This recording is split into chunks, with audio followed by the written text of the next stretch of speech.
ihe mere mgbe m gụrụ akwụkwọ ọ bụ eziokwu na ịma na ọtụtụ size dị n'ime ahịa mana ọ na-ehi ahụ enweta size n'ime ahịa ọ bụghị na opeka ụkwụ m gbara agbari nne nwere m ngịngị ụkwụ ọ na-ehi ahụ enweta size m o mezie ụkwụ na-eyizi bụ chere were na-abụ nke ndị oyibo na-akpọ wet and take. Agụrụ m akwụkwọ n'Eziawa primary school. Emesịa ọ dị mgbe a na-asị ndị chọọchị oge a ga ndị chọọchị nwe skuul ọ bụrụ na ngụgide akwụkwọ 1 2 ruo na 3 ọ bụrụ na 3 adịghị n'obodo anyị ewesị anyị jee ụka na Anglican chọọchị dị n'Enugwu Ọkabịa n'Oriama Imo St. Simon's Oriama Imo anyị wee jee ebe a wee nọrọ ebe a wee gụgide ruo 5 ndị be anyị wee nwee 5 and 6 wee nata bịazie ebe anyị gụtọpụ a na-ekwu okwu aja aba secondary school onwe na onye na-azụ m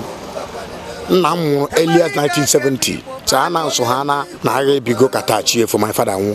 so ọnwụ egbu n'elu onye na-ebu ụkwa 3 na n'osi onwezi onye ji azụ mma mmadụ aka esighị ike so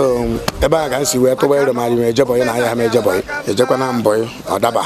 jekwa ọzọ ọ daba jekwa ọzọ ọga mma ama aka ntị ama gwara aka ntị anyị ma na onye jere bọghị na ama agha aka ntị na ya anagide enwe ndidi na ọzụzụ ga ịbịara Chenna mụ na ya nwere ịkwa right ọma ndama magwara m dawa m so na ebe ahụ ka onye isi ike m si wee bido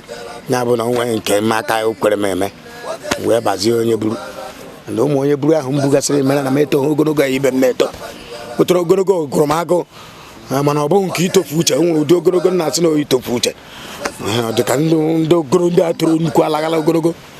so ọ bụghị ya macha ogologo ma ọ bụghị ụdị a maka akpati ha jụsiri n'ime ahịa ebe ọbụla na-ere akpati ozu so saizi ha jụrụ saizi ma adọrọ adị na-abịa ọnya ga njiri like otu ala ihe nna ya Chineke bụ nye akarị na 1 inch ma 2 inches highest nna ya ka adịkwuoro m ihe yes so that onwe ebe ndebere ihe ka nje korie gara iji ihe adịkwasara my father toro ezigbo ogologo very giant man. My mother dịkwa na average always ka afụfụ m bidoro n'ụtụtụ taba na onye buru niile m bukọrọ aka m to ihe n'ogologo ụmụnne m ndị ntọrọ na ndị tọgasịrị m tochiri ogologo ọsọ m bụ onye ara otu a ihe mere ya bụ na ịma nwatakịrị ga-abịa ụwa onye furu ihu ya ozugbo ka ọ ga-amagneti mụnwa amarọ m onye m furu ihu ya wee magneti ya mana onwe onye m ga-asị na onye yiri m nne m mara mma nwaanyị nna m toro ogo nwoke ma mma nwoke mana mụnwa otu a ndị ana m asị Chineke ekele dịrị ya na ndị otu a ọ bụ na m mara mma ka my mother ma ọ ma mma ka my father echeghị m na m ga-adịrị taa ndị niile mara mma bụ ndị tọrọ ma egbuchachara ha ncha nwụchara anwụ na ndị nwoke ewe m bụrụzie aja egbu edini onye je eme gịnị esi ọ bụrụ ya ome gịnị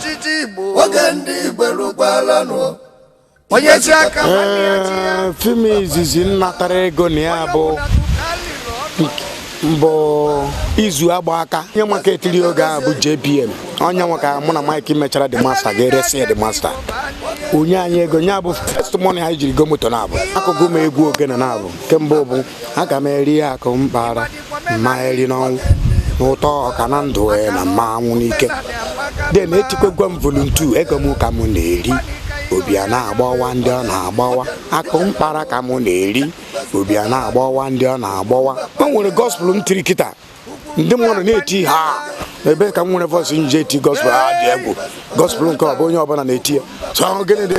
mana gospel abata ahịa ọnụ ga-ama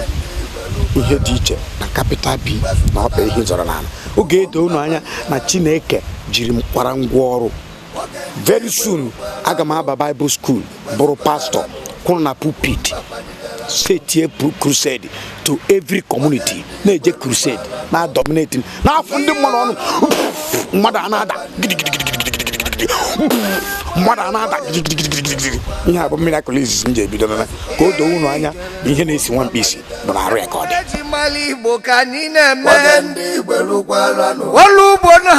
ihe ka m na-ekwunu ọ taa ka m bara ime Jizọs wee mee m anointing ihe ndị a niile wee dị n'arụ ibe na ebe a mụ na gị na-ekwu okwu ka mbikwasa gị aka n'isi kịta ịda unless m osi gị n'anya mana ọha na eze na-ekwuzi na m amago mma kịta imi m abụ ihe m aya ha akpa aka because na ebe aka Chineke nọrọ chọ m mma mmadụ akpakwana aka n'imi m ofu onye sị m jee sọjiri nsị ana mmadụ eje sọjiri ana m eje sọjiri ndị nke jere eje onwere onye lara ije ahụ ọtụtụ ndị jekwara n'ije ahụ onwe onye lara na ọ bụrụ mmụọ ya bụ mmụọ je nke mbụ na ebe ahụ ka m ji anọkpọ nkụ Imadikwa menala Igbo maka no ihe ga na-eje ereto mbụ ije goro teepu n'ime ahịa maka is unfeasible onwe ihe ga-eme ka teepu ngwụ n'ahịa maka ọ bụ na m emebeghị fim ma ọ bụ na m etibeghị egwu album m dị n'ahịa is up to 50 nke onye goregodo onye na-enye ọsị ndụ nwoke a Chineke dịka nwoke a nwụgodo ndị gboo si na aghọrọ ya arịgoro enu bụ ofu ugboro imezie nke ịbụọ ọsị nke nya na ekwu enwe ihe gị nyere ya maka ị na-eme onye ogbu ọ na-aka n'aja ị na-eme onye ogbu ọ na-aka n'aja ịbịazie ọzọ echi ọsị gị para